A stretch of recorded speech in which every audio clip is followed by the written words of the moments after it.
మీ అందరితో నేను కోరేది ఒకటే, ఇంకా ఎలక్షన్లు చాలా దూరం ఉన్నాయి, దానికి ఇప్పుడేం తొందర లేదు. కానీ మనం ఎప్పటికప్పుడు జాగ్రత్తగా ఉండకపోతే, ఎప్పటికప్పుడు చైతన్యవంతంగా ఉండకపోతే మోసం జరుగుతుంది.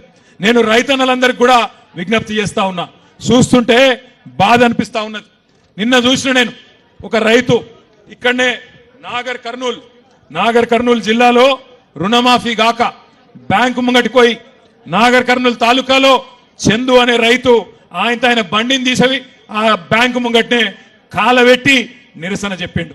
మొన్న ఒక నెల రోజుల కిందట ఆదిలాబాద్ లో జాదవ్ రావు అనే రైతు బ్యాంకుకు పోయిండు, తిరిగి తిరిగి బేజారయ్యి ఆఖరికి బ్యాంకులోనే ఎండ్రిని దాగి ఆత్మహత్య చేసుకున్నాడు.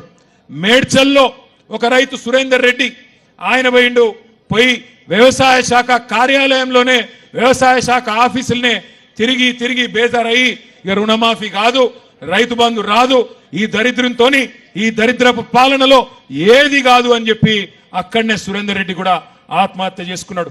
ఒక దిక్కు రైతులు, ఇంకో దిక్కు నేత కార్మికులు, ఇంకో దిక్కు ఆటో డ్రైవర్లు, గురుకుల పాఠశాలల్లో విద్యార్థులు, ఆఖరికి నిన్న ఇయ్యాల మొన్న వేణుగోపాల్ రెడ్డి అనే ఒక తమ్ముడు రియల్ ఎస్టేట్ చేసుకొని బతుకుతుండే రియల్ ఎస్టేట్ ఏజెంట్, ఆయన కూడా ఆత్మహత్య చేసుకున్నాడు.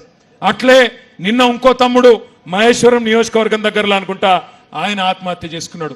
ఇవాళ ఈ దరిద్రపు పరిపాలనలో ఏ ఒక్క వర్గం కూడా సంతోషంగా లేదు. రేవంత్ రెడ్డి గారు ఇప్పటి వరకు మోసం చేయని వర్గం అంటూ ఏది లేదు.